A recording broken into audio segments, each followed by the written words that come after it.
Okay, ladies and gentlemen, we're going to go ahead and finish up section 6.2. The last problem in this section is another division problem. And remember, the first step in any division problem is to rewrite it as a multiplication problem. So, I leave the front part, the first expression, I let completely as it is.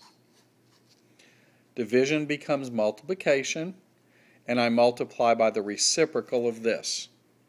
So this expression would become x to the fourth divided by x squared minus 25.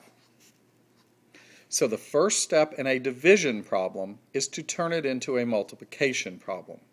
Okay? Next step. When you have a multiplication problem, you want to factor and then try to cancel as best as you can do.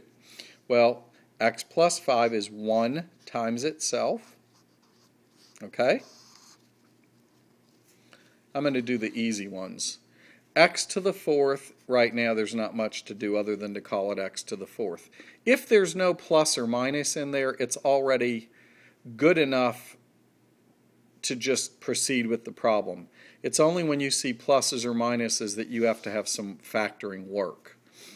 X squared minus 25 is x plus 5 times x minus 5. Now, x cubed minus 1. Let me come down here. I'll go off to a side of my paper. Whoop, sorry, there we go.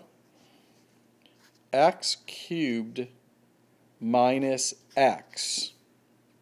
The first thing I do is factor out an x. Remember, you always take out a GCF.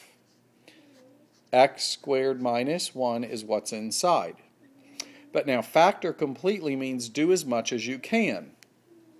The x comes down to our final, factoring, but x squared minus 1 factors as x plus 1 times x minus 1.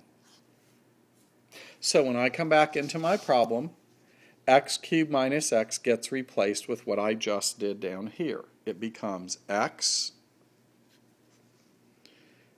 plus 1, and x minus 1. That is factored. Now, look back at the problem and you'll see that the x plus 5's cancel.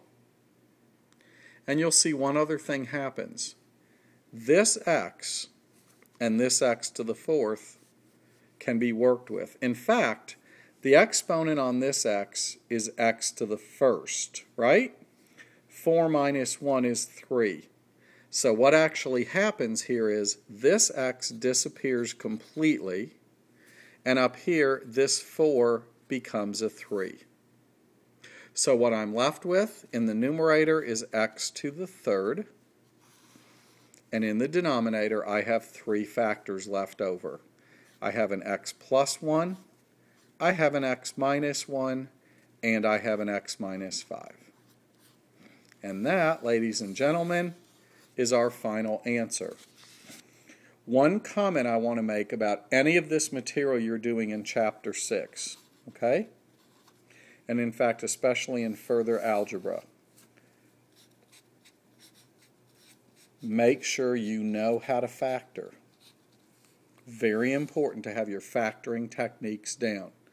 And the first step in any factoring problem is to take out the GCF, okay? That's always step one.